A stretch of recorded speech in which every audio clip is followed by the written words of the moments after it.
ನಮಸ್ಕಾರ. ಬೆಳಗಿನ ಶುಭೋದಯ.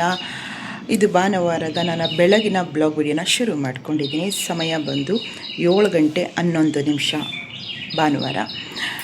ಇವತ್ತೊಂದು ವಿಶೇಷವಾದ ರೆಸಿಪಿಯೊಂದಿಗೆ ನಿಮ್ಮ ಮುಂದೆ ಬರಬೇಕು ಅಂತ ಹೇಳಿ ವಿಡಿಯೋನ ಶುರು ಮಾಡ್ತಾ ಇದ್ದೀನಿ. ಅಂದರೆ ಸ್ನೇಹಿತರೆ, ಒಬ್ಬರು ಅತಿಥಿ ಬರ್ತಿದ್ದಾರೆ ನಮ್ಮ ಮನೆಗೆ. ನನ್ನ ಚಾನಲ್ನ ವೀಕ್ಷಣೆ ಮಾಡುವಂಥವರು.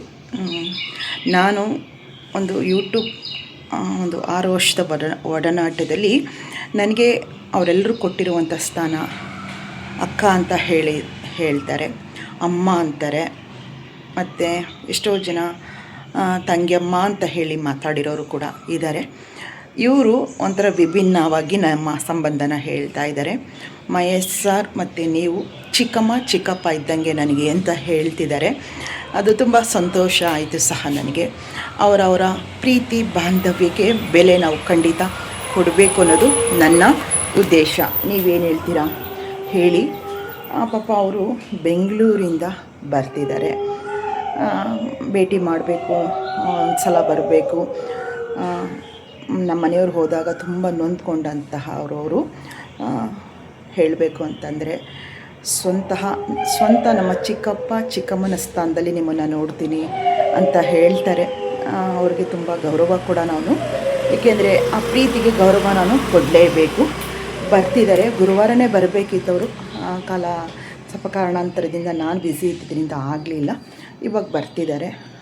ಅತಿಥಿಗಳು ಮನೆಗೆ ಬರ್ತಾರೆ ಅಂದರೆ ಮುಖ್ಯವಾಗಿ ಅತಿಥಿ ಸತ್ಕಾರ ಅನ್ನೋದು ಬಹಳ ಬಹಳ ಮುಖ್ಯ. ನಾನು ರೂಢಿ ಮಾಡಿಕೊಂಡಿರುವಂಥದ್ದು. ಅಷ್ಟು ದೂರದಿಂದ ಬರ್ತಾ ಇರೋರಿಗೆ ನಮ್ಮ ಮನೆಯಲ್ಲಿ ನನ್ನ ಕೈಲಾದಂಥ ಒಂದು ಒಳ್ಳೆ ಊಟ ಮಾಡಬೇಕು, ಅಡುಗೆ ಮಾಡಿ ಅವ್ರಿಗೆ ಊಟನ ಬಡಿಸ್ಬೇಕು ಅಂತ ಹೇಳಿ ಅಂದ್ಕೊಂಡಿದ್ದೀನಿ. ಅಮ್ಮ ಬರ್ತಿದ್ದಾರೆ ಮತ್ತು ಪ್ರಿಯಾ ಕೂಡ ಬರ್ತಾ ಇದ್ದಾಳೆ.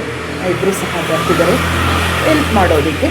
ನಾನು ಏನು ರೆಸಿಪಿ ಮಾಡೋಣ, ನಾವು ಸಂಡೇ ನಾನ್ ವೆಜ್ ಎಲ್ಲ ಮನೇಲಿ ಮಾಡೋದಿಲ್ಲ. ಅದಕ್ಕೋಸ್ಕರ ಪ್ಯೂರ್ ವೆಜ್ ರೆಸಿಪಿನ ಮಾಡಬೇಕು. ಏನು ಮಾಡೋಣ ಅಂತ ಅಂದ್ಕೊಂಡಾಗ ನನ್ನ ಮಕ್ಳಿಗೂ ಕೂಡ ತುಂಬ ಫೇವ್ರೇಟು ಪನ್ನೀರ್ ಬಿರಿಯಾನಿ ಮಾಡೋಣ ಅಂತ ಹೇಳಿ ವೆಜ್ ಪನ್ನೀರ್ ಬಿರಿಯಾನಿ ಮಾಡಬೇಕು ಅಂತೇಳಿ ಅಂದ್ಕೊಂಡೆ. ಆನಂತರ ಮೊಸರು ರಾಯ್ತ, ಕೋಸಂಬರಿ ಹಾಗೂ ನುಗ್ಗೆಕಾಯಿ ಬೇಳೆ ಸಾಂಬಾರು ಮಾಡೋಣ. ಜೊತೆಗೆ ಪಾಯಸ ಮಾಡಬೇಕು ಅಂತ ಅಂದ್ಕೊಂಡಿದ್ದೀನಿ. ಈಗ ಸೀಸನ್ ಮಾವಿನ ಹಣ್ಣಿನ ಪಾಯಸ ಮಾಡೋಣ ಅಂತ ಅಂದ್ಕೊಂಡಿದ್ದೀನಿ. ಪನ್ನೀರ್ ಬೇಕು. ನೆನ್ನೆವರೆಗೂ ನಾನು ವೆಜಿಟೇಬಲ್ ಪಲಾವ್ ಮಾಡೋಣ ಅಂತ ಅಂದ್ಕೊಂಡೆ ಪನ್ನೀರ್ ಹಾಕಿ ಮಾಡೋಣ, ಮಕ್ಳಿಗೂ ಇಷ್ಟ ಆಗುತ್ತೆ ಅಂತ ಹೇಳಿ ಪನ್ನೀರು ಮತ್ತು ಬಾಸುಮತಿ ರೈಸ್ ಬೇಕು. ಅವೆರಡು ತೊಗೊಂಬರೋಣ ಅಂತ ಹೇಳಿ ಹೋಗ್ತಾಯಿದ್ದೀನಿ. ಬನ್ನಿ ಹೋಗಿ ಬರೋಣ. ಹೋಗಿ ಬಂದು ಕೆಲಸನ ಶುರು ಮಾಡ್ಕೊಳ್ಳೋಣ. ಪಟ ಅಂತ ಶುರು ಮಾಡ್ಕೋಬೇಕು. ಅಮ್ಮ ಪ್ರಿಯ ಬರ್ತಿದ್ದಾರೆ. ಅವ್ರು ಬಂತು ಅಂದರೆ ಇನ್ನು ನಮ್ಮ ಮನೇಲಿ ವಾರ ಆಗಿರೋದ್ರಿಂದ, ಭಾನುವಾರ ಪೂಜೆ ಇರೋದ್ರಿಂದ, ಪೂಜೆ ದೇವ್ರ ಮನೆಗೆ ಒಬ್ಬರು ಹೋಗೋದು, ಅಡುಗೆ ಮನೇಲಿ ಒಬ್ಬರು ನಿಂತ್ಕೊಂಡು ಕೆಲಸ ಮುಗಿಸ್ಕೊಳ್ಳೋದನ್ನು ಮಾಡ್ಕೋಬೇಕು. ಒಬ್ಬರು ಸಹ ಮನೆಗೆ ಗೆಸ್ಟ್ ಬಂದರೆ ಕೆಲಸ ಖಂಡಿತ ಇರುತ್ತೆ ಅಲ್ವಾ. ಅದರಿಂದ ಬೇಗ ನನ್ನ ಕೈಲಿ ಎಷ್ಟು ವಿಡಿಯೋ ಕ್ಯಾಪ್ಚರ್ ಮಾಡಬಹುದು ಆ ವಿಡಿಯೋ ಕ್ಯಾಪ್ಚರ್ ಮಾಡಿ ನಿಮ್ಮ ಮುಂದೆ ತರುವಂಥದ್ದನ್ನು ಮಾಡ್ತೀನಿ. ಫಸ್ಟು ಬನ್ನಿ ಪನ್ನೀರ್ ತೊಗೊಂಡು ಹಾಗೆ ಬಾಸ್ಮತಿ ರೈಸ್ನ ತೊಗೊಂಡು ಬರೋಣ. ಬನ್ನಿ ಹೋಗೋಣ. ನಾನಿಲ್ಲಿ ಹೋಗ್ತಾ ನನ್ನ ಗಾಡಿ ಹತ್ರ, ನನ್ನ ಡಿಯೋ ಹತ್ರ ಹೋಗಬೇಕಾದ್ರೆ ನನಗೊಂದು ಆಶ್ಚರ್ಯ ಅನ್ನಿಸೋಕ್ಕೆ ಶುರುವಾಯಿತು. ಯಾಕೆಂದರೆ ನನ್ನ ಸೀಟ್ ಮೇಲೆ ಒಂದಿಷ್ಟು ಕೆಂಪು ಅಕ್ಕಿಗಳು ಕಾಣಿಸ್ತು. ಏನಪ್ಪ ಇದು ಅಂತ ಹೇಳಿ ತುಂಬ ಆಶ್ಚರ್ಯದ ಮೂಲಕ ನಾನು ಹೋಗ್ತೀನಿ. ಯಾಕೆಂದರೆ ಸೀಟ್ ಮೇಲೆ ಕರೆಕ್ಟಾಗಿ ಒಂದು ಸ್ಪೂನಷ್ಟು ಕೆಂಪು ಅಕ್ಕಿ ಕಾಣಿಸ್ತಾ ಇತ್ತು. ಏನಿದು ಅನ್ನೋ ಥರ ನಾನು ಹೋದೆ ನೋಡೋಣ ಅಂತ ಹೇಳಿ. ಸ್ನೇಹಿತರೆ, ಈಗ ಅಂಗಡಿಗೆ ಹೋಗಿ ಸ್ವಲ್ಪ ಪ್ರಾವಿಷನ್ ಬೇಕಿತ್ತು, ಸಾಮಗ್ರಿಗಳು. ಅದರಲ್ಲಿ ಮೇಯ್ನಾಗಿ ಬಾಸುಮತಿ ರೈಸ್ ಬೇಕಿತ್ತು. ನಾನು ಇಂಡಿಯಾ ಗೇಟ್ ತೊಗೊಳ್ತಿದ್ದೆ ಯಾವತ್ತೂ ಕೂಡ, ಅದು ಇರಲಿಲ್ಲ. ದಾವಂತ್ ಅನ್ನೋ ಕಂಪ್ನಿ ಬಾಸುಮತಿ ರೈಸ್ ತೊಗೊಬಂದೆ. ಒಂದಿಷ್ಟು ಸಾಮಗ್ರಿ ತೊಗೊಬಂದು ರೆಸಿಪಿ ಮಾಡೋಕ್ಕೆ ತೋರ್ಸೋಕ್ಕಾಗಿಲ್ಲ ನಿಮಗೆ. ಅವರು ಇನ್ನೊಂದು ಅರ್ಧ ಗಂಟೆ ಹುಣಸೂರು ತಲುಪ್ತೀನಿ ಅಂತ ಫೋನ್ ಬಂತು. ಪಟ ಅಂತ ಕೆಲಸ ಮುಗಿಸ್ದೆ. ಕೆಲಸದಮ್ಮನೂ ಕೂಡ ಬಂದಿಲ್ಲ. ಈ ಕಡೆ ಅಮ್ಮ ಪ್ರಿಯನೂ ಕೂಡ ಬಂದಿಲ್ಲ. ದುರ್ಗನ ಕರೆಸ್ಕೊಂಡೆ. ಆಕೆ ದೇವ್ರ ಮನೆಗೆ ಕಳಿಸಿ ಅಡುಗೆ ಮನೆ ಕೆಲಸ ಮುಗಿಸ್ತಾ ಇದೆ. ಅಷ್ಟರಲ್ಲಿ ಬಂದಿದ್ದು ಬಿರಿಯಾನಿ ಮಾಡಿ ಪಕ್ಕದಲ್ಲಿ ಪಾಯಸಕ್ಕೆ ರೆಡಿ ಮಾಡ್ಕೊಳ್ತಾ ಇದ್ದೆ. ಅಷ್ಟರಲ್ಲಿ ಅಮ್ಮ ಮತ್ತು ಪ್ರಿಯಾ ಬಂದರು. ಬಂದಮೇಲೆ ಬೋಂಡ ಮತ್ತು ಕೋಸಂಬರಿ ಮತ್ತು ಮೊಸರು ರಾಯ್ತಕ್ಕೆ ರೆಡಿ ಮಾಡಿಕೊಂಡ್ರು ಅವರು. ಇನ್ನು ನಾನು ಬೇಗ ಸ್ವಲ್ಪ ಕೆಲಸ ಎಲ್ಲ ಮುಗಿಸಿ ನೋಡ್ತಾ ಇದ್ದೀರಿ ರೆಸಿಪಿ ಇಷ್ಟೆಲ್ಲ ಆಗಿದೆ. ಮೊಸರು ರಾಯ್ತ, ಕೋಸಂಬರಿ ಮತ್ತು ಬೋಂಡ ಮತ್ತು ಪಾಯಸ ಕೂಡ ಮಾಡಿದ್ದೀನಿ, ತೋರಿಸ್ತೀನಿ ಬನ್ನಿ. ಮಾವಿನ ಹಣ್ಣಿನ ಪಾಯಸ ಸೀಸನ್ ಅಲ್ವಾ, ಸಖತ್ತಾಗಿರುತ್ತೆ. ನೆಕ್ಸ್ಟ್ ನೀವೇನಾದರೂ ಬೇಕು ಅಂದರೆ ಯಾವ ರೀತಿ ಮಾಡಿದೆ ಅಂತ ಹೇಳಿ ರೆಸಿಪಿನ ಮಾಡಿ ತೋರಿಸ್ತೀನಿ. ಇವತ್ತು ರೆಸಿಪಿ ತೋರ್ಸೋಕ್ಕಾಗಿಲ್ಲ ನನಗೆ. ಮಾವಿನ ಹಣ್ಣಿನ ಪಾಯಸ ಅಂತೂ ಸಖತ್ತಾಗಿತ್ತು, ಎಲ್ಲರೂ ಸಖತ್ ಇಷ್ಟಪಟ್ಟರು. ಏನಾದರೂ ಈಗ ಉಳಿದ್ರೆ ಇದನ್ನು ಫ್ರಿಜ್ಜಲ್ಲಿ ಇಟ್ಬಿಟ್ಟು ತಿಂದ್ರಂತೂ ಸಖತ್ತಾಗಿರುತ್ತೆ, ಇನ್ನೂ ಟೇಸ್ಟು ಸಹ. ಹಾಗೆ ಸೊಪ್ಪನ್ನ ಹಾಕಿ ಬೋಂಡ ಮಾಡಿರುವಂಥದ್ದು. ಮತ್ತು ಬಾಸುಮತಿ ರೈಸು ಪನ್ನೀರ್ ಬಿರಿಯಾನಿ ಮಾಡಿದ್ದೀನಿ, ಸಖತ್ತಾಗಿ ಬಂದಿತ್ತು ಅದು ಸಹ. ಅವರು ಬಂದರು ಮನೆಗೆ ಗೆಸ್ಟು. ನನ್ನ ಚಾನಲ್ನ ನೋಡಿ, ನನ್ನ ಚಾನಲ್ನ ತುಂಬ ಗೌರವ ಕೊಡುವಂಥ ಒಬ್ಬರು ಅಂತ ಹೇಳಬಹುದು. ನಾನು ಮುಂಚೆನೇ ಹೇಳಿದೆ, ಅವರ ಒಂದು ಗೌರವ ಮತ್ತು ಒಂದು ಏನು ಹೇಳ್ತಾರೆ ಅಂತ ಹೇಳಿದ್ರೆ ಆ ಪ್ರೀತಿ ಮತ್ತು ಗೌರವಕ್ಕೆ ನಾವು ಖಂಡಿತ ಬೆಲೆ ಕೊಡಲೇಬೇಕಲ್ವ. ಬೆಂಗಳೂರಿಂದ ಬಂದಿದ್ದಾರೆ. ಯಾಕೆ ಅಂದರೆ ಅವ್ರದ್ದು ತೋಟ ಇದೆ, ತೋಟದ ಮಾವಿನ ಹಣ್ಣನ್ನು ನಮಗೆ ತಲುಪಿಸ್ಬೇಕು, ಹಾಗೆ ಮಾತಾಡಿಸ್ಕೊಂಡು ಹೋಗಬೇಕು ಅಂತ ಹೇಳಿ ಬಂದಿರುವಂಥದ್ದು. ಅಷ್ಟೊತ್ತಿಗೆ ನಾವು ರೆಡಿ ಮಾಡಿದೆ ಟಿಫನ್ನು. ಕರೆಕ್ಟಾಗಿ ಟಿಫನ್ ಟೈಮ್ಗೆ ಬಂದ್ರಲ್ವ, ಅಡುಗೆ ಮಾಡೋಣ ಅಂತ ಅಂದ್ಕೊಂಡಿದ್ದೆ. ಅಷ್ಟರಲ್ಲಿ ಇನ್ನೇನು ಅವರು ಬೇಗನೆ ಹೊರಟ್ಬಿಟ್ಟಿದ್ದಾರೆ. ಬೆಳಗಿನ ಜಾವ 5 ಗಂಟೆಗೆ ಹೊರಟಿರೋದ್ರಿಂದ ಹುಣಸೂರಿಗೆ ಒಂದು 8:30 9 ಗಂಟೆಗೆಲ್ಲ ತಲುಪಿದ್ರು. ಅದಕ್ಕೆ ಇನ್ನು ಅಡುಗೆ ಮಾಡ್ಕೊಂಡು ಇನ್ನೂ ಲೇಟ್ ಆಗುತ್ತೆ ಅಂತ ಹೇಳಿ ಟಿಫನ್ ರೆಸಿಪಿನೇ ಮಾಡಿದೆ. ತುಂಬ ಇಷ್ಟಪಟ್ಟು ಊಟ ಮಾಡಿದ್ರು. ಅವರು ಹೇಳ್ತಾಯಿದ್ರು, ನಿಮ್ಮ ಚಾನಲಲ್ಲಿ ನೀವು ತೋರಿಸೋ ಅಡುಗೆ ಸಖತ್ತಾಗಿರುತ್ತೆ, ನೀವು ಚೆನ್ನಾಗಿ ಮಾಡ್ತೀರಾ ಅಂತ ಕೂಡ ಹೇಳ್ತಿದ್ರು. ವಿಡಿಯೋ ಕ್ಯಾಪ್ಚರ್ ಮಾಡಿಲ್ಲ, ಯಾಕೆಂದರೆ ಅವ್ರ ಪರ್ಮಿಷನ್ ಇಲ್ಲದೇ ನಾನು ಯಾವುದೇ ವೀಡಿಯೋ ಮಾಡೋಂಗಿಲ್ಲ. ಅವರು ವೀಡಿಯೋ ಮಾಡಬೇಡಿ, ನಾನು ವೀಡಿಯೋದಲ್ಲೇನು ಬರೋದು ಬೇಡ ಅಂದರು. ಸರಿ ಆಯಿತು ಅಂತ ಹೇಳಿ ನಾನು ಯಾವುದೇ ವೀಡಿಯೋ ಮಾಡಿಲ್ಲ. ನೋಡ್ತಾ ಇದ್ದೀರಿ ಗರಿಯಾಗಿ ಸಾಫ್ಟಾಗೂ ಸಹ, ಒಳಗಡೆ ಸಾಫ್ಟಾಗಿ ಮೇಲೆ ಗರಿಯಾಗಿ ಬೋಂಡ ಚೆನ್ನಾಗಿ ಬಂದಿತ್ತು. ಇವತ್ತು ಹಾಗೆ ನ್ಯಾಚುರಲ್ ಆಗಿ ಇಷ್ಟು ಮಾತ್ರ ವಾಯ್ಸ್ ಓವರ್ ಕೊಟ್ಟು ನಿಮಗೆ ವಿಡಿಯೋ ಅಪ್ಲೋಡ್ ಮಾಡ್ತಾಯಿದ್ದೀನಿ. ಹಾಗೆ ಸ್ವಲ್ಪ ಮಾತಾಡಿರುವಂಥದ್ದನ್ನು ನ್ಯಾಚುರಲ್ ಆಗಿ ಹಾಗೆ ಅಪ್ಲೋಡ್ ಮಾಡ್ತಾಯಿದ್ದೀನಿ. ಇವತ್ತಿನ ನನ್ನ ಡೈಲಿ ಬ್ಲಾಗ್ ನಿಮಗೆ ಏನು ಅನ್ನಿಸ್ತು ಅನ್ನೋದನ್ನು ತಪ್ಪದೆ ಕಮೆಂಟನ್ನು ಮಾಡಿ. ಬನ್ನಿ ಇವಾಗ ಹೇಗೆ ಆಗಿದೆ ರೆಸಿಪಿಗಳು, ಹೆಂಗೆ ಏನು ಮಾಡಿದ್ದೀನಿ ಅಂತಲೂ ಕೂಡ ನಿಮಗೆ ಸರ್ವ್ ಮಾಡ್ತಾ ಪ್ಲೇಟ್ಗೆ ತೋರಿಸ್ತಾ ಹೋಗ್ತೀನಿ. ಬೋಂಡ ಇನ್ನೊಂದು ಬೀಡು ಹಾಕ್ತಾ ಇರುವಂಥದ್ದು. ಪಕೋಡ, ಬಜ್ಜಿ ಇವೆಲ್ಲ ನಾವು ಅವಾಗವಾಗ ಮಾಡ್ಕೊಳ್ತಾ ಇರ್ತೀವಿ. ಬೋಂಡ ಒಂದು ಸ್ವಲ್ಪ ಕಡಿಮೆನೇ ಚೆನ್ನಾಗಿ ಬಂದಿತ್ತು. ಸೊಪ್ಪುಗಳು, ಪಾಲಕ್ ಸೊಪ್ಪು, ಕೊತ್ತಂಬರಿ ಸೊಪ್ಪು, ಕರಿಬೇವು ಹಾಕಿರಲಿಲ್ವ, ಅವೆಲ್ಲ ಸಹ ಹಾಕಿ ಮಾಡಿದ್ರಿಂದ ಟೇಸ್ಟು ಕೂಡ ತುಂಬಾ ಚೆನ್ನಾಗಿ ಬಂದಿತ್ತು. ಮಾವಿನ ಹಣ್ಣಿನ ಪಾಯಸ ತೋರಿಸ್ಬೇಕು, ಮ್ಯಾಂಗೋ ಖೀರನ್ನ ತೋರಿಸ್ಬೇಕು ಅಂತ ನೆನ್ಕೊಂಡೆ, ಸಮಯ ಸಾಲಿಲ್ಲ. ಅರ್ಧ ಗಂಟೆಗೆ ಇಷ್ಟು ಅಡುಗೆ ಮುಗಿಸಿದ್ದೀವಿ ನಾವು. ಏಕೆಂದರೆ ಅವರು ಬಂದಮೇಲೆ, ಗೆಸ್ಟ್ ಮನೆಗೆ ಬಂದಮೇಲೆ ಮಾಡ್ತಾ ಕುತ್ಕೋಬಾರ್ದು ಅಂತ ನನ್ನ ಉದ್ದೇಶ. ನೋಡ್ತಾ ಇದ್ದೀರಿ ಈಗ ಪನ್ನೀರ್ ವೆಜ್ ಬಿರಿಯಾನಿ ಪ್ಲೇಟ್ಗೆ ಹಾಕ್ತಾಯಿದ್ದೀನಿ. ಸಖತ್ತಾಗಿ ಸ್ಮೆಲ್ಲು, ಆ ಅರೋಮಾ, ಟೇಸ್ಟ್ ಅಂತೂ ಏವನ್ನಾಗಿ ಬಂದಿತ್ತು. ನೋಡಿ ಎಷ್ಟು ಚೆನ್ನಾಗಿ ಉದುರಾಗಿ ಕೂಡ ಬಂದಿದೆ. ಇನ್ನು ಬೋಂಡ ಜೊತೆಗೆ ಕೋಸಂಬರಿ ಅಂತೂ ವೆಜ್ ರೆಸಿಪಿ ಏನು ಮಾಡ್ತೀನೋ ಇಲ್ವೋ, ಕೋಸಂಬರಿ ಅಂತೂ ನನಗೆ ಸೈಡ್ ಡಿಶ್ ಆಗಿ ಬೇಕೇ ಬೇಕು. ಅದು ರೂಢಿ ಮಾಡ್ಕೊಬಿಟ್ಟಿದ್ದೀನಿ ಕೋಸಂಬರಿ. ಇನ್ನು ಬಿರಿಯಾನಿ, ಪಲಾವ್ ಅಂತಂದರೆ ಮೊಸರು ರಾಯ್ತ ಇದ್ರೇ ಚಂದ ಅಲ್ವಾ. ಅದು ಕೂಡ ರೆಡಿ ಆಗಿದೆ.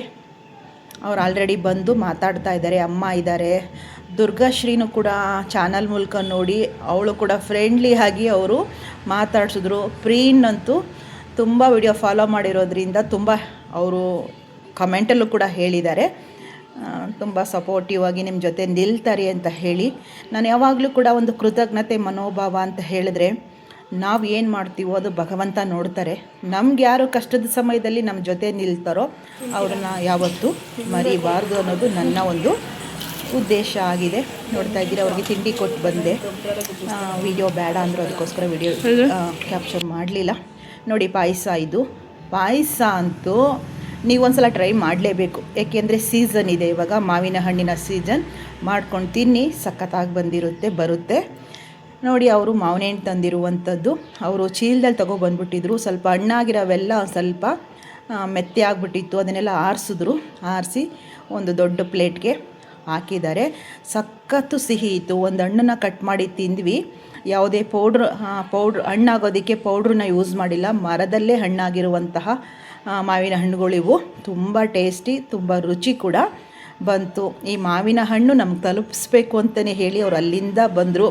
ನನ್ನ ಚಾನಲ್ ಮೂಲಕ ಅವ್ರಿಗೆ ಕೃತಜ್ಞತೆ ಹಾಗೂ ಧನ್ಯವಾದನ ಹೇಳಲೇಬೇಕು. ಎಲ್ಲ ಕೊಟ್ಟು ಅವ್ರ ಜೊತೆ ಮಾತಾಡಿ ನಾವೆಲ್ಲರೂ ಸಹ ತಿಂಡಿ ಮಾಡ್ಕೊಳ್ತಾ ಇದ್ದೀವಿ. ದುರ್ಗಾಶ್ರೀ, ಪ್ರಿಯಾ, ಅಮ್ಮ, ಜಶ್ವಂತು ಮತ್ತು ಅಮೋಘ್, ಸುಪ್ರೀತಿನೂ ಎದ್ದಿರಲಿಲ್ಲ. ಅವರೆಲ್ಲರದು ಕೂಡ ಟಿಫನ್ ಆಯಿತು.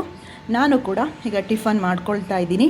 ಹಾಗೆ ಮಾತಾಡ್ತಾ ತಂಗಿ ಅಂದರೆ ಸವಿತಾ, ಅವಳಿಗೇನೋ ಒಂದು ಸ್ವಲ್ಪ ಥ್ರೋಟ್ ಇನ್ಫೆಕ್ಷನ್ ಆಗಿದೆ, ಅದಕ್ಕೋಸ್ಕರ ಬರಲಿಲ್ಲ. ಇಲ್ಲಿಂದನೇ ಪಾರ್ಸಲ್ ಕಳಿಸ್ದೆ ನಾನು, ತಿನ್ಕೊಳ್ಳಿ. ಇನ್ನು ಹುಡುಗರೆಲ್ಲ ಇಲ್ಲೇ ಇದ್ರಲ್ಲ, ಇನ್ನು ಅವಳು ಒಬ್ಬಳೇ ಇದ್ದಿದ್ದರಿಂದ ಅವಳಿಗೂ ಕೂಡ ಬಾಕ್ಸಲ್ಲಿ ಹಾಕಿ ಕಳಿಸಿದ್ದಾಯಿತು. ಅವಳ ಜೊತೆನೇ ಫೋನಲ್ಲಿ ಮಾತಾಡ್ತಾ ನಾನು ಟಿಫನ್ ಮಾಡ್ತಾಯಿದ್ದೀನಿ. ನನಗೂ ಇಷ್ಟ ಆಯಿತು, ಎಲ್ಲ ಚೆನ್ನಾಗಿ ಬಂದಿತ್ತು. ಯಾವುದೂ ಕೂಡ ಹೆಚ್ಚು ಕಡಿಮೆ ಏನಾಗಿರಲಿಲ್ಲ. ಉಪ್ಪು ಖಾರ ಎಲ್ಲ ತುಂಬಾ ಟೇಸ್ಟಿಯಾಗಿ ಚೆನ್ನಾಗಿ ಬಂದಿತ್ತು. ಹಾಗೆ ಪೂರ್ತಿ ವಿಡಿಯೋ ನೋಡಿ ಏನು ಅನ್ನಿಸ್ತು ಅನ್ನೋದನ್ನು ತಪ್ಪದೆ ಕಮೆಂಟ್ ಮಾಡಿ. ವಿಡಿಯೋ ಇಷ್ಟ ಆಗಿದೆ ಅನ್ನೋದಾದರೆ ಹೆಚ್ಚು ಲೈಕು ಹಾಗೂ ವಿಡಿಯೋಗಳನ್ನ ಶೇರ್ ಮಾಡಿ. ಹಾಗೆ ಹೈಪ್ ಮೂಲಕ ಪಾಯಿಂಟು ಕೂಡ ಕೊಡಿ. ಲೈಕ್ ಕೊಟ್ಟ ತಕ್ಷಣ ಹೈಪ್ ಬಟನ್ ಬರುತ್ತೆ. ಆವಾಗ ಪಾಯಿಂಟನ್ನು ನನಗೆ ಕೊಟ್ಟರೆ ನನ್ನ ಚಾನಲ್ಗೆ ನೀವು ಸಪೋರ್ಟ್ ಮಾಡ್ದಂಗೆ ಆಗುತ್ತೆ. ತಿಂಡಿ ಮುಗಿಸ್ಕೊಳ್ಳೋಣ. ತಿಂಡಿ ಮುಗಿಸ್ಕೊಂಡು ಅವರು ಸುಮಾರು ಒಂದು 12:30ವರೆಗೂ ಕೂಡ ಮಾತಾಡಿಕೊಂಡು ಅಮ್ಮನ ಜೊತೆ ನಮ್ಮೆಲ್ಲರ ಜೊತೆನೂ ಕೂಡ ಕಷ್ಟ ಸುಖ ಹಾಗೆ ಬದುಕಿನ ಅಪ್ ಆ್ಯಂಡ್ ಡೌನ್ಸ್ ಎಲ್ಲ ಸಹ ಮಾತಾಡಿಕೊಂಡು ಅವರು ಅಡುಗೆ ಮಾಡೋಣ ಅಂತಲೇ ನಾನು ರೆಡಿ ಮಾಡ್ಕೊಳ್ತಾ ಇದ್ದೆ. ಅವರು ಇಲ್ಲ ನೆಕ್ಸ್ಟ್ ಬರ್ತೀವಿ ಸಾಕು, ಇದು ತುಂಬ ಚೆನ್ನಾಗಿ ಇದೆ, ನನಗೆ ತುಂಬ ಹೊಟ್ಟೆ ತುಂಬಿತು, ತುಂಬ ಟೇಸ್ಟಿಯಾಗಿ ಕೂಡ ಮಾಡಿದಿರಿ ಅಂತ ಹೇಳಿ ಸುಮ್ಮನಾದರು. ಅವರು ಒಂದು 12:30ಗೆಲ್ಲ ಹೊರಟರು. ಅವ್ರನ್ನ ಕಳಿಸ್ಕೊಟ್ಟು ಹಾಗೆ ನಾವು ಅಮ್ಮ ಮಾವಿನ ಹಣ್ಣು ಒಂದನ್ನು ಕಟ್ ಮಾಡ್ತಾಯಿದ್ರು. ಟೇಸ್ಟ್ ಹೇಗಿದೆ ನೋಡೋಣ ಅಂತ ಹೇಳಿ. ಬನ್ನಿ ಅವರು ಹೇಗಿದೆ ಏನು ಅಂತ ಹೇಳ್ತಾರೆ, ನೋಡೋಣ. ಪೂರ್ತಿ ವಿಡಿಯೋ ನೋಡಿ. ವಿಡಿಯೋ ಇಷ್ಟ ಆಗಿದೆ ಅಂದಾಗ ನೀವು ಹೆಚ್ಚು ಲೈಕನ್ನು ಕೊಟ್ಟು ಸಪೋರ್ಟ್ ಮಾಡಿ. ಸ್ವೀಟ್ ಆಯ್ತಾ ನೋಡೋಕ್ಕೆ? ಸ್ವೀಟ್ ಆಯ್ತಾ ನೋಡ್ತಾರೆ.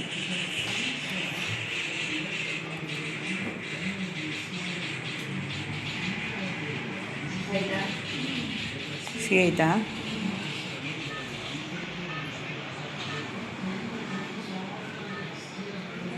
ಹಾಂ,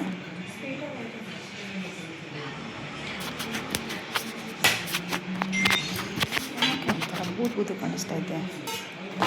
ಅವಳಿ ಪ್ರಿಯನು ಕರಿತೀನಿ ನೋಡಲಿ. ಕೊಡ್ತೀನಿ, ತಗೊಳ್ಳಿ ನೋಡ್ತೀನಿ.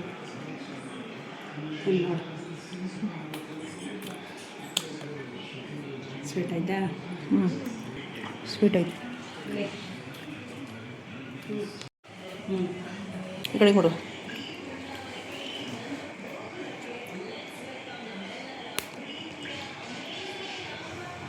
ತಾಳು ನಿಮಿಷ ಯಾಕೋ ಸರಿ ಗೊತ್ತಲ್ಲ. ಹೆಂಗೈತೆ? ಸ್ವೀಟ್ ಚೆನ್ನಾಗೈತೆ. ಅದು ಹುಳಿ ಥರ ಮುಖ ಮಾಡ್ಕೊತಾ ಇದ್ದಿ.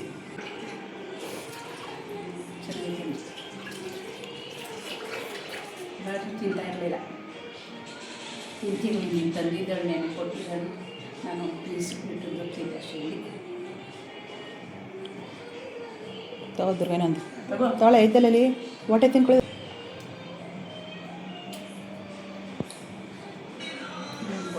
ಬೇಡ ಹಾಂ,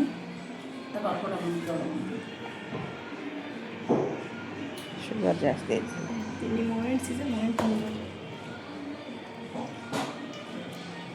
ನನಗೇನು ಪಪ್ಪಾಯ ಥರ ಅನ್ನಿಸ್ತಾ ಇತ್ತು.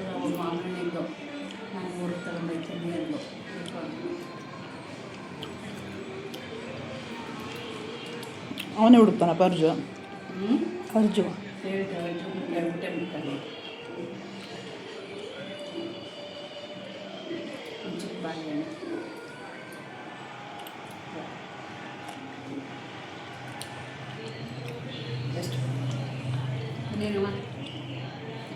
ಏನ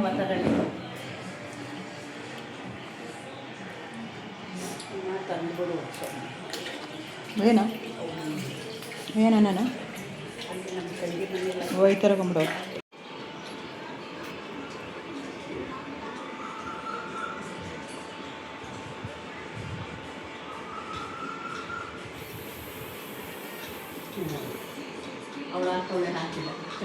ಕುಕ್ಕರ್ ವಿಷಯ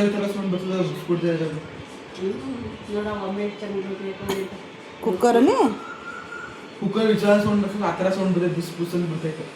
ಅವು ಕುಕ್ಕರ್ ವಿಷಯ ಹಿಂಗೇನಾ?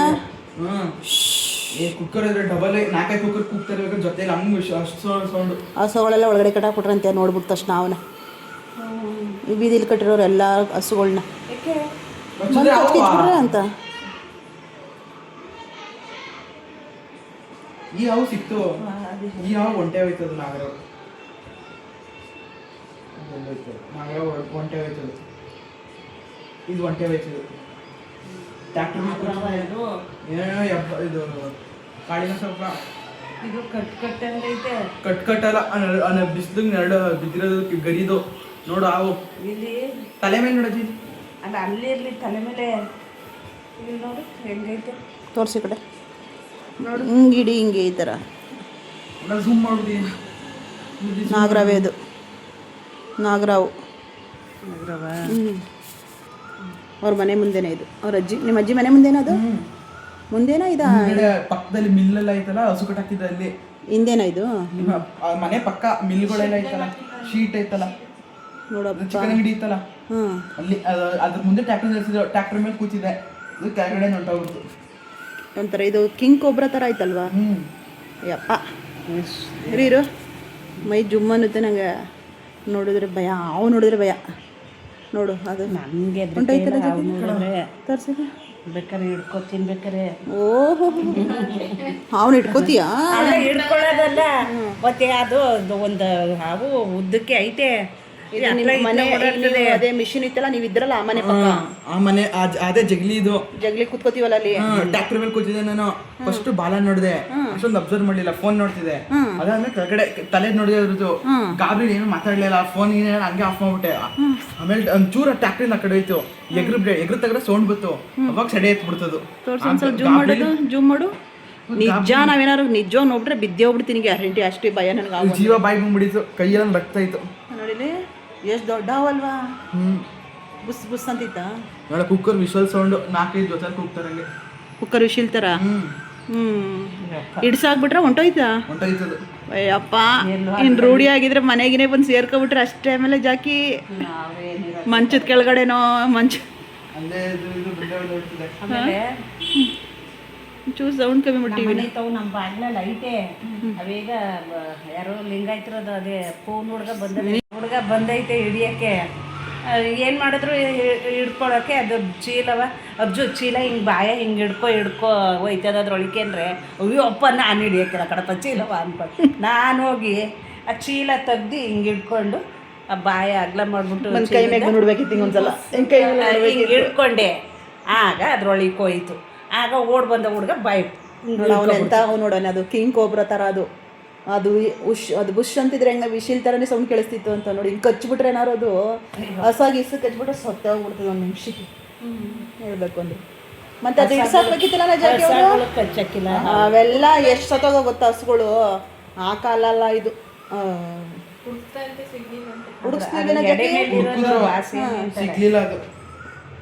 ಎಲ್ಲಿ ಉಂಟೋಯ್ತು ಸ್ಮಾತ್ ಹಿಂಗೆ ರೂಢಿಯ. ದೊಡ್ಡವು ಅಷ್ಟೊಂದು ದೊಡ್ಡವು ತಾನೇ ಅದು. ನೀನು ಎದುರು ರಿಯಲ್ ನೋಡಿದ್ಯಲ್ಲ, ಹೆಂಗ ಅನಿಸ್ತು? ಜೀವ ಬಾಯಿಗೆ ಬಂದೈತೆ ನನಗೆ. ಮೊನ್ನೆ ಅದೇ ನನ್ನ ಬಸ್ ಸ್ಟ್ಯಾಂಡ್ ಕರ್ಕೊಬಂದ್ನಲ್ಲ, ಎದುರು ನೋಡಿದ ತಕ್ಷಣ ನಿಮ್ಮ ಅಜ್ಜಿ ನೋಡ್ಲಿಲ್ವಾ? ನಮ್ಮ ಅಜ್ಜಿ ಆ ರೀತಿ ನಾವು ಮನೆಯೊಳಗಡೆ ಇದ್ರು, ಅವರು ಮಲಗಿದ್ರು. ನಾನು ಟ್ಯಾಕ್ಟರ್ ಮೇಲೆ ಕೂತಿದ್ದೆ, ಸುಮ್ಮನೆ ಫೋನ್ ನೋಡ್ತಾ ಇದ್ದೆ. ಸಡನ್ ಆಗಿ ಬಂದ್ಬಿಡ್ತು, ಜೀವ ಬಾಯಿಗೆ ಬಂದ್ಬಿಡ್ತು ನನಗೆ. ಆಗ ನೀನು ಹೇಳಿ ಕರೆಯೋಷ್ಟಕ್ಕೆಲ್ಲ ಹೊಂಟ್ಬಿಡ್ತಾ? ಒಳಗಡೆ ಫಸ್ಟ್ ಮಾತಾಡ್ಲಿಲ್ಲ ನಾನು. ಅದು ಒಳಗಡೆ ಹೋಗಂಟ ಸುಮ್ಮನಿದ್ದೆ. ಅದು ಆ ಕಡೆ ಹೋದ ತಕ್ಷಣ ಓಡಾಗ್ಬಿಟ್ಟೆ ಮೇಲ್ಗಡೆ. ಇವಾಗ ಬಂದು ನೋಡಿದಾಗ ಎಲ್ಲಿ ಹೋಯ್ತಿಲ್ಲ ಇದು. ಹಂಗಾರೆ ಎಲ್ಲೋ ಅಲ್ಲೇ ಸೇರ್ಕೊಂಡಿರ್ತದೆ ಹುಷಾರೀಗ. ಈಗ ಸೌದೆಗಳು ಹಾಕೋರು ಹೊರಗಡೆ ಹೊರಟೋಗಿರ್ಬೇಕು ಅಂತ. ಸೌದೆ ಒಳಗಡೆ ಮನೆ ಮುಂದೆ ಮನೆ ಅವ್ರ ಪಕ್ಕದ ಮನೆ ಐತೆ, ಅವರು ಹುಲ್ಲು ಮತ್ತೆ ಸೌದೆಗಳು ಹಾಕೊಂಡವ್ರೆ, ಒಳಗೆ ಸೇರ್ಕೊಂಡ್ಬಿಟ್ಟಿರ್ತದೆ. ದೊಡ್ಡ ಹಾಕೊಳ್ಳೋದು ಕಿಂಗ್ ಕೋಬ್ರಾ ಥರ. ಹಾಂ, ತೋಟನೂ ಐತಾ? ತೋಟ ಆ ಕಡೆ ಕೈತಲ್ಲ. ಯಪ್ಪ ತೋರ್ಸೊಂದ್ಸಲ ಭಯಂಕರ. ಈಗ ನೋಡಿದ್ರೆ ತೋರಿಸಿದ್ರೆ ಭಯಂಕರ ಆಯ್ತು ಒಟ್ಟಲ್ಲಿ. ಇಲ್ಲೇ ಜೂಮ್ ಮಾಡೋದು ನೋಡಿ, ಇದೇ ಅವು ಮನೆ ಮುಂದೆ ಬಂದಿರೋದು ನೋಡಿ, ಎಷ್ಟು ಭಯ ಆಯ್ತೈತೆ. ಇದು ಮನೆ ಮುಂದೆನೇ. ಯಪ್ಪ ನಿಜವಾಗ್ಲೂ ಅವ್ನು ನೋಡಿರೋನು ಜೀವ ಬಾಯಿಗೆ ಬತ್ತು ಅಂತ ಅವನಲ್ಲ, ನಾವಾಗಿರೋ ಬಿದ್ದೆ ಹೋಗಿರೋವು. ಅವ್ನು ಬಾಯಿ ಬರೋದೆಲ್ಲ ಬಿದ್ದು ಹೋಗಿರೋ. ಮೊನ್ನೆ ಇಲ್ಲಿಂದ ಹೋದ್ನಲ್ಲ ಹೇಳ್ದ ಹೇಳಿಲ್ಲ. ಏನು ಏನು ಮೊನ್ನೆ ನಾವು ಇಲ್ಲಿಂದ ರಾತ್ರಿ ಹೊತ್ತು ಪ್ರಿಯ ಬಸ್ ಸ್ಟ್ಯಾಂಡಲ್ಲಿ ಇದ್ಲು, ನಾನು ಇಲ್ಲಿ ಬಂದು ಬಾತ್ರೂಮ್ಗೆ ಹೋಗ್ಬಿಟ್ಟು ಕರ್ಕೊಬಂದಲ್ಲ, ಅವಾಗ ಒಯ್ತಾ ಇದ್ದೀವಿ. 2 ಹುಡುಗರು ಚಿಕ್ಕವು ಚಿಕ್ಕವು ಅಂದ್ರೆ ಏನು ಒಂದು ಸ್ವಲ್ಪ ಬಲವಾಗಿ ಅವು ಏನಂತ ನೋಡಿರಿ. ನಾವು ಈ ಸೈಡಲ್ಲಿ ಒಯ್ತಾ ಇದ್ದೀವಿ ಹಿಂಗೆ, ಅವು ಆ ಸೈಡಲ್ಲಿ ಒಯ್ತಾವೆ ತಾನೇ. ಒಯ್ತಾ ಇದ್ದವು ಹಂಗೆ ಹೋಗ್ಬೇಕು ತಾನೇ, ಹಿಂಗೆ ಬಂದ್ಬಿಡೋದ ತಿರ್ಗಿಸ್ಕೊಂಡು. ಹೇಳೋದಕ್ಕೆ ಹೇಳೋದು. ಬ್ರೇಕ್ ಹೆಂಗೆ ಹಿಡ್ದಾಗ ಗೊತ್ತಾ ಇವನು ಹೋಗಿತ್ತವ್ರಿಗೆ. ಹೋಗ್ಲಿಲ್ವ ನಾನು ಕೇಳು, ಹೆಂಗ್ ಬೈದೆ ಅಂತವ. ಏನಂದಾಗ ಏನಿಲ್ಲ, ಸೈಲೆಂಟ್ ತಲೆ ಒಂದು ಹಿಂದೆ ಕೂತಿತ್ತು ಹುಡುಗ, ತಲೆ ಹೊಡಿತಾ ಆ ಹುಡುಗನ್ ತಲೆಗೆ ಹೊಡೀತು. ತಲೆಗೆ ಹೊಡಿಯೋದಲ್ಲ, ಏನಾಯ್ತು? ನೀವು ನೋಡಪ್ಪ ಡಿಚ್ಚಿ ಹೊಡೆದ್ರೆ ಹೆಂಗ್ ಬಿದ್ದೋಗಿರೋರಿ. ಕೈಯಲ್ಲಿ ನಡತೆ ಕೈಯೆಲ್ಲ ಏನು ಹಿಂಗೆ ನಡುತ್ತಾರೆ. ಅದಕ್ಕೆ ನಾನು ನಿಧಾನಕ್ಕೆ ಹೋಗು ಸ್ಲೋ ಆಗಿ ಅಜ್ಜಿ ಜೊತೆ ಮಾತಾಡ್ಕೊಂಡು ಇದ್ದ ಇದೆ. ಅಜ್ಜಿ ಹೇಳ್ತೈತು ಬಂದಿದ್ದು ಒಳ್ಳೇದಾಯ್ತು, ಅರ್ಜೆಂಟ್ ಆಗ್ಬಿಟ್ಟಿದ್ದು ಅದು ಇದು ಅಂತ. ಅವು ಸಡನ್ ಆಗಿ ಈ ಕಡೆ ಬಂದ್ಬಿಟ್ಟು ಹೋಯ್ತಾ ಇದ್ದವು ಹಿಂಗ್ ಬಂದ್ಬಿಡದ. ಸುಮ್ಮನೆ ಆ ಕಡೆಯಿಂದ ಹೋಯ್ತಾ ಅವು ಬಿಡವು, ಅವುಗಳ ಮೇಲೆ ಇವನ್ ನಮ್ಮ ಬೈಕ್ ಹೋಗೋದು. ಹಂಗಾಗಿ ಆಗ ಚೆನ್ನಾಗಿ ಹೋಗ್ಬಿಟ್ಟೋದೆ. ಕೋತಿಗಳ ಮುಂಡೆವ ಸರಿ ಬುದ್ಧಿ ಕಲೀರಿ, ಹಂಗೆ ಹಿಂಗೆ ಅಂತ ಹೇಳಿ ಅಂದ್ಬಿಟ್ಟು ಹೋದೆ ಮಾತಾಡ್ಬಿಟ್ಟು. ಅದಕ್ಕೆ ನನ್ನ ಯಾವಾಗ್ಲೂ ಕೂಡ ನಾವು ಹುಷಾರಾಗಿ ನಾನು ಇವ್ನಿಗೆ ಹೇಳಿ ಕಳಿಸ್ತೀನಿ ನಿಧಾನ ಅಂತಾನೆ. ಯಾವಾಗ ಗಾಡಿ ಹೋಗ್ಬೇಕಾದ್ರು ನಿಧಾನ ಅನ್ನೋದು. ಎದುರುಗಡೆ ಬರೋರು ಕರೆಕ್ಟಾಗಿರ್ಬೇಕು, ಅಷ್ಟು ಭಯ ಈಗ. ಹುಣಸೂರಲ್ಲಂತೂ ಗಾಡಿ ಓಡ್ಸೋಕ್ಕೆ ಶಕ್ತಿ ಇರಬೇಕು. ಹಿಂಗೆ ನುಗ್ತಾರೆ ಹಂಗೆ ನುಗ್ತಾರೆ. ಯಪ್ಪ ನನಗೆ ಒಂಥರ ಆಗೋಯ್ತು. ಇವನಂತೂ ಅಜ್ಜಿ ನನ್ನ ಕೈಯೆಲ್ಲ ನಡುಕ್ತಾರೆ ಅಜ್ಜಿ ಅಂತ. ಅಯ್ಯೋ ರಾಮ ಮುಂಡೆವ. ಆಮೇಲೆ ಅಲ್ಲಿ ಹೋಗಿ ನೋಡಿದ್ರೆ ಬಸ್ ಸ್ಟ್ಯಾಂಡ್ಗೆ ಹೋದ್ರೆ ಬಸ್ಸಲ್ಲಿ ಬಸ್ಸು ಬಂದು ನಿಂತೈತೆ, ಹೊರಡ್ತೈತೆ. ಯಾವ್ರಿಗೆ ಅಂದರೆ ಕಂಪ್ಲಾಪುರ ಪ್ರಿಯಾಪಟ್ಟಣ ಅಂತೇಳಂತ ಬಸ್ ಹತ್ಕೊಂಬಿಟ್ಟೆ ಇವನು ಇಳಿಸುತ್ತಿದ್ದಂಗ್ಲೆಯ ಹುಡುಗ ನಡುಕ್ತಿತ್ತು. ಪಾಪ ನೋಡಲಿಲ್ಲ, ಹಂಗೆ ಬಿಟ್ನಲ್ಲ ಅಂದ್ಕೊಂಡು ಹಂಗೆ ಹೋದೆ. ಆಮೇಲೆ ಇವನೇ ಫೋನ್ ಮಾಡಿ ಶಮ ಹೆಂಗ್ ಬ್ರೇಕ್ ಹಿಡ್ದೆ ಗೊತ್ತಾ, ಹಿಂಗೆ ಅಜ್ಜಿನ ಕೇಳು ಹಿಡಿಲಿಲ್ಲ ಅಂದಿದ್ರೆ ನಮಗೂ ಇದಾಗೋದು, ಅವಕ್ಕೂ ಇದಾಗೋದು. ಅವುಗಳ ಮೇಲೆ ನೋಡಿದ್ರಲ್ಲ, ಇವತ್ತಿನ ನನ್ನ ಡೈಲಿ ಬ್ಲಾಗ್ ವಿಡಿಯೋನ ಎಂಡ್ ಮಾಡೋವಂಥ ಸಮಯ ಬಂತು. ಆ ರೆಸಿಪಿಗಳನ್ನ ತೋರಿಸ್ಬೇಕು ಅಂತ ಶುರು ಮಾಡಿದೆ. ಯಾವುದೇ ರೆಸಿಪಿನ ತೋರ್ಸೋಕ್ಕಾಗಲಿಲ್ಲ ನನಗೆ. ಅವರು ನನ್ನ ಚಾನಲ್ ನೋಡುವಂಥವ್ರು ಅವನ್ನೆಲ್ಲೂ ಕೂಡ ವಿಡಿಯೋ ಮಾಡಿಲ್ಲ. ಅವ್ರ ಹೆಸರು ಕೂಡ ನಾನು ಹೇಳ್ತಾ ಇಲ್ಲ. ಅವ್ರು ಬೇಡ ಅಂದರು. ಬೇಡ ಅಂದಮೇಲೆ ಬೇಡ ಅಲ್ವಾ. ಅವರ ಪ್ರೀತಿಗೆ, ಅವರ ಒಂದು ಗೌರವಕ್ಕೆ ನಾನು ಕೂಡ ತುಂಬ ಖುಷಿಪಟ್ಟೆ. ಮಾವಿನ ಹಣ್ಣು ಸಹ ನೋಡಿದ್ರಿ, ಅಷ್ಟೊಂದೆಲ್ಲ ಮಾವಿನ ಹಣ್ಣನ್ನು ತಗೊಂಡು ಬಂದಿರುವಂಥದ್ದು. ಆ ಪ್ರೀತಿಗೆ ನಿಜವಾಗ್ಲೂ ನಾವೆಲ್ಲರೂ ಕೂಡ ಭಗವಂತ ಕಲ್ಪಿಸಿರುವುದು ಅಂತ ಅಂದ್ಕೊಳ್ಳೋಣ. ಬೇಗ ಬೇಗ ಬೇಗ ತಿಂಡಿ ಮಾಡಿದೆ ಇವತ್ತು. ಎಷ್ಟು ಅಂದರೆ ನಿಮ್ಮ ಜೊತೆ ಮಾತಾಡಿ ಒಂದಿಷ್ಟು ಸಾಮಾಂತರನ ಸಾಮಗ್ರಿ ಬೇಕು ಅಂತ ಹೇಳಿ ಬಾಸುಮತಿ ರೈಸ್ ಬೇಕು ಅಂತ ಹೋದೆ ಅಲ್ವಾ. ಈ ಕಡೆ ಅಮ್ಮ ಪ್ರಿಯನೂ ಕೂಡ ಬಂದಿಲ್ಲ. ಆಲ್ರೆಡಿ 8:30 ಆಗ್ತಾಯಿದೆ. ಮತ್ತು ನಮ್ಮ ಮನೆ ಕೆಲಸದಮ್ಮನೂ ಕೂಡ ಬಂದಿಲ್ಲ. ಅವ್ರಿಗೂ ಕೂಡ ಹೇಳಿ ಕಳಿಸಿದ್ದೀನಿ ನಾಳೆ ಬೇಗ ಬನ್ನಿ ಅಂತ. ಅವರು ಕೂಡ ಬಂದಿಲ್ಲ. ಇವ್ರು ನೋಡಿದ್ರೆ ಆಲ್ರೆಡಿ ಇನ್ನೊಂದು ಅರ್ಧ ಗಂಟೆ ಹುಣಸೂರಿಗೆ ರೀಚ್ ಆಗ್ತಾಯಿದ್ದೀವಿ ಮೇಡಮ್ ಅಂತ ಹೇಳ್ತಿದ್ದಾರೆ. ಇಲ್ಲಿ ಯಾವುದೇ ಕೆಲಸ ಕೂಡ ಆಗಿಲ್ಲ. ಅಲ್ಲಿಂದ ಅರ್ಜೆಂಟ್ ಬಂದು ಅಷ್ಟೊತ್ತಿಗೆ ದುರ್ಗಾಶ್ರೀನ ಕರೆಸ್ದೆ.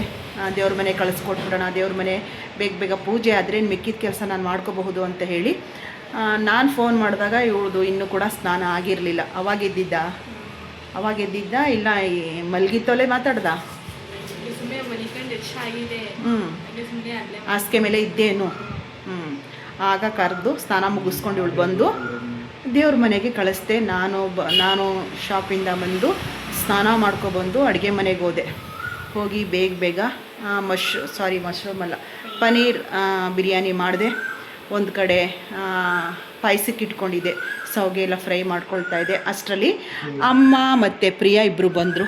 ಅವ್ರು ಬಂದ ತಕ್ಷಣ ಬೋಂಡಕ್ಕೆ ಮತ್ತು ಕೋಸಂಬರಿಗೆ ಮತ್ತು ಮೊಸರು ರಾಯ್ತಕ್ಕೆಲ್ಲ ಬೇಗ ಈರುಳ್ಳಿ ಎಲ್ಲ ಹಚ್ಕೊಂಡು ಪ್ರಿಯಾ ರೆಡಿ ಮಾಡಿಕೊಂಡ್ಲು. ನಾನು ಕೂಡ ಅಷ್ಟರಲ್ಲಿ ನಾನು ಬಿರಿಯಾನಿಗೆ ಒಗ್ಗರಣೆ ಹಾಕಿ ಎಲ್ಲ ವಿಶಿಲ್ ಹಾಕಿ ಎಲ್ಲ ರೆಡಿ ಮಾಡಿಕೊಂಡೆ. ಎಲ್ಲ ಆಯಿತು. ಇನ್ನೊಂದು 5% ಏನೋ ಕೆಲಸ ಇತ್ತು, ಸೆಲ್ಫ್ ಎಲ್ಲ ಕ್ಲೀನ್ ಮಾಡ್ಕೋಬೇಕಿತ್ತು. ಅಷ್ಟರಲ್ಲಿ ಅವರು ನಮ್ಮ ಸಬ್ಸ್ಕ್ರೈಬರ್, ನನ್ನ ಚಾನಲ್ ನೋಡುವಂಥವ್ರು ಬಂದರು. ಅವ್ರಿಗೆ ಲೊಕೇಶನ್ ಎಲ್ಲ ಕಳಿಸ್ದೆ. ಬಂದು ಅವ್ರಿಗೆ ತಿಂಡಿ ಎಲ್ಲ ಕೊಟ್ಟು, ಅತಿಥಿ ಸತ್ಕಾರ ಅನ್ನೋದು ಭಗವಂತ ಮೆಚ್ಚುವಂಥದ್ದು. ನನ್ನ ಕೈಲಾದಷ್ಟು ಸತ್ಕಾರ ಮಾಡಿ ಕಳಿಸ್ಕೊಟ್ಟೆ.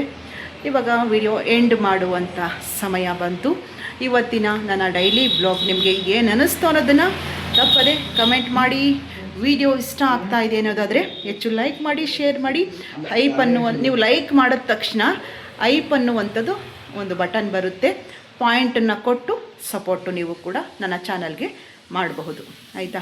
ಇವತ್ತಿನ ವಿಡಿಯೋನ ಇಲ್ಲಿಗೆ ಎಂಡ್ ಮಾಡ್ತಾ ಇದ್ದೀನಿ. ಮತ್ತೊಂದು ನನ್ನ ಹೊಸ ಡೈಲಿ ಬ್ಲಾಗ್ ವಿಡಿಯೋದೊಂದಿಗೆ ನಿಮ್ಮ ಮುಂದೆ ಬರ್ತೀನಿ. ಲಾಸ್ಟ್ವರೆಗೂ ವಿಡಿಯೋ ನೋಡಿದ ನಿಮ್ಮೆಲ್ರಿಗೂ ಕೂಡ ನಿಮ್ಮ ಸನ್ನಿಧಿ ಕಡೆಯಿಂದ ಪ್ರೀತಿಯ ಧನ್ಯವಾದಗಳು. ಬರಲಾ? ಬಾಯ್.